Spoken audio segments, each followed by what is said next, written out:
Designing a kitchen is full of large and small details, decisions, some of which are more common than others. And after sharing some of the accidentally awesome features of my kitchen, I discovered there were a lot of intentional decisions that are very unpopular about my kitchen. So let's talk about the 5 unpopular but perfect for me kitchen features that were pointed out by the comment section, and share a little bit why I love them and chose them, and they might be perfectly unpopular for you as well. Starting with a cooktop in the island. This was a big thing in the comment section. People do not like cooktops in the island. And while it might be unpopular, I love it. It is perfect for me.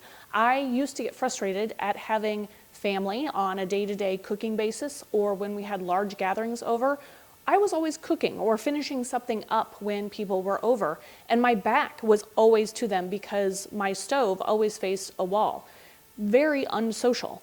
I chose to put the cooktop in the middle of the island so that I can be a part of the action day to day. When my kids come in the back door, they can sit down and chat and talk to me while I'm cooking. I can be social and see what's happening in the house when I'm doing my day-to-day activities. But also when I have big groups of people over, and we do that frequently, I can actually be social and talk to people at the same time. One of the random things that I ran across when designing an island was you need to think about the utility of that island and how you will use it. And my goal with my island was to make it an interactive space. Now, with choosing to put a cooktop in the island, a lot of folks were concerned about safety. I agree, that is important. And there are minimum distance required between the edge of a cooktop and the seating area. In addition to having that minimum distance that's recommended, I also chose to do an induction cooktop. If you don't know what induction is, it's basically cooking with magnets.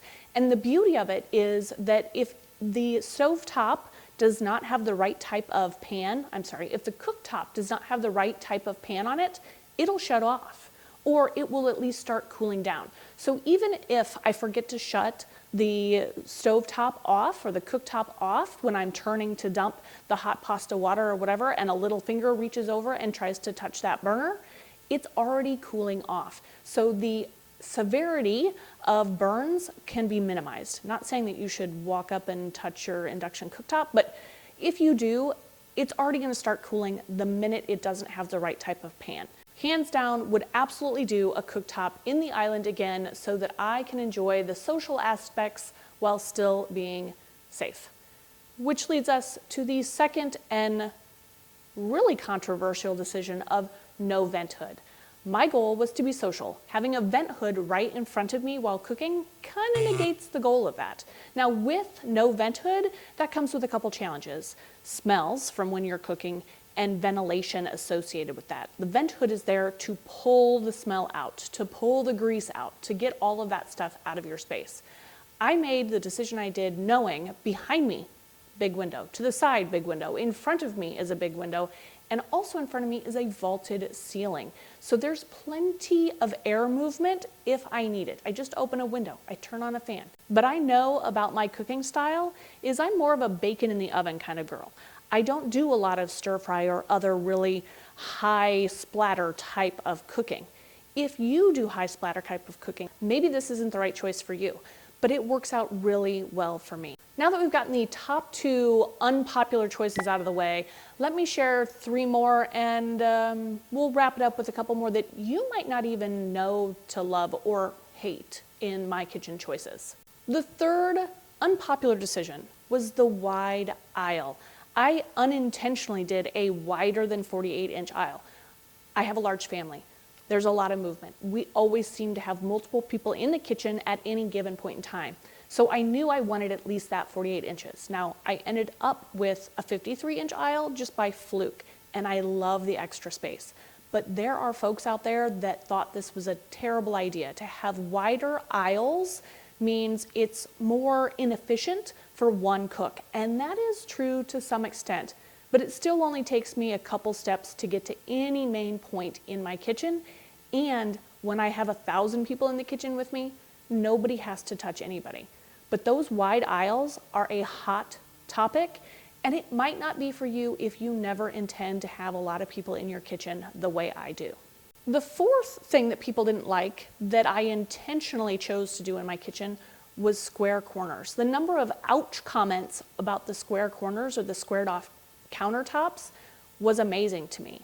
And I don't think they're talking about the squared off corner on the edge of the island, because that's fairly common for most islands on the cooking side to have a squared off. I think a lot of folks are talking about the squared off on the seating side of the island. I intentionally chose to square those off. A, I like the looks. I think it's just a crisper, cleaner look. But B, and more importantly, I chose it for functionality. I have just enough space at the end of my L-shaped island to fit 2 people to eat or sit and chat and still be somewhat comfortable if the corners of the countertop were squared. So I really appreciate the functionality of having 2 people be able to sit. The island was set up so that I can use the one side of it as a seating area, dining area for 4 people, but it's also lovely when I have a lot of people over and we're socializing. They can socialize with each other, they can socialize with me, there can be people standing all around this island and not be in my way while cooking. Having the squared off corners helps with that goal. Now, if you're concerned about whacking hips or maybe little kid heads, one of the things I discovered when researching and deciding on square corners was the hip ouch happens if you can get your foot fully underneath the counter, which is where it happens on the overhang. So yes, if you get your foot too far under, you're more likely to whack your hip. In my situation, there's always chairs in the way. There's always chairs that you have to walk around. So I have yet to whack my hip and say, ouch, on those corners. In addition to that, if you have little heads running around, I get that. I have a little head running around. However, I know that that's a very short span of time and that the benefit of having those squared corners for people to sit outweighed the risk of her whacking her head. Which leads us to a choice that I made with the corner cabinets that I knew was a little controversial because my cabinet maker, they just block off corners. They just completely ignore that they're there because they can be hard to work around. But I love my corner cupboards, both upper and lower. This house does not have closets in the upstairs.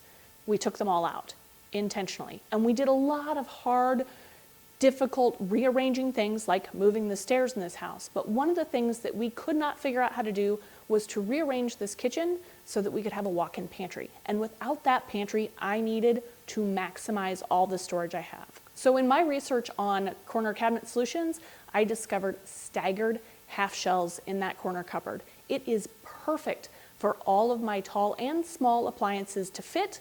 I can still see everything. Yes, I do have to squat down in order to see stuff, but I can see everything. There's nothing that's going to be lost. Now, in the upper corner cabinets, I chose to do a corner cabinet for looks a little bit because I needed a little bit of balance with the coffee bar on the one side of the sink. I needed something on the other side to help balance that.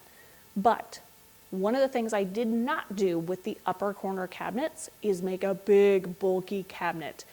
I had that in my last house. It sucked. I totally understand why people are like, don't do corner cabinets, they're terrible. I agree. If you have one of those big, massive corner cabinets and you can lose stuff in the back, that's really frustrating. The corner cabinet that I have here is designed to only be the same depth as a normal upper cabinet. It swings out just like my lower cabinet does. I really appreciate, again, having that extra space, having the visual balance that I need, but I also understand why some people would hate that if you've got the big, bulky corner cabinets and stuff gets lost in the back. But again, if you need the storage, maybe it's worth losing stuff in the back.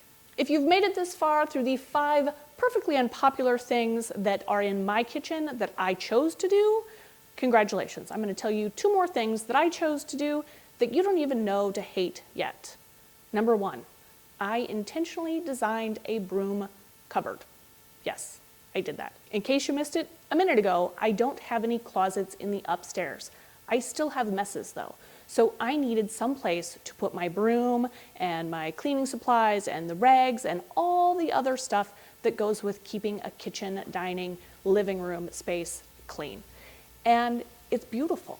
I have easy access to either the dining room or the kitchen with where that broom closet is to clean up where the majority of messes are.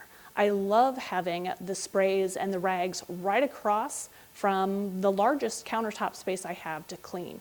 I really enjoy having a cabinet specific for my brooms and cleaning supplies. I've seen them on the edges of fridges and other areas in the kitchen, but that just didn't seem to make a lot of sense for me. You might hate a broom cabinet or cupboard if you don't have a ton of space. If you have upstairs closets, of which I don't have. You might also hate that because cabinets can be expensive, depending on how you get them, if you have them installed, whether you install them yourself, so I get it. It might not be the best choice for everybody, but I love having a broom cabinet in basically the middle of my kitchen and my dining space. Easy access for brooms, sprays, etc.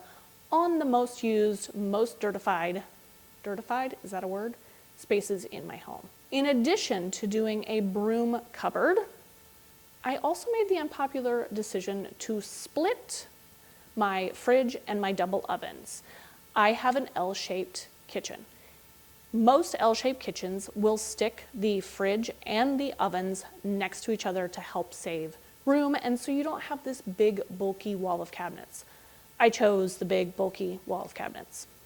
I needed the space, but I also chose to do that because while they say you can put an oven and a fridge right next to each other, hot and cold just don't seem to get along, and I felt like I would shorten the life of my appliances. Appliances are expensive. I do not want to have to replace them on a regular basis. So I chose to put space, a good amount of space, in between the fridge and the oven. And kind of tagging along with that, another probably unpopular decision I made was to flip-flop where the fridge and the ovens were. I chose to put the ovens on the end of the run and the fridge in the middle. Yes, this can be a little bit of an eyesore, but I was all about functionality. I am in and out of that fridge way more when cooking than I am the ovens. Typically, I run stuff to the ovens at the very end of whatever I'm cooking, and I don't worry about it again. The fridge, I'm in and out of all the time. I love having the space across from the fridge to drop everything and do the work. I talked about that in my 3 accidentally awesome features in case you missed that video. What do you think? Are they the right choices for you as well? Or did you make other choices in your kitchen that other people love to hate? Tell me in the comments below.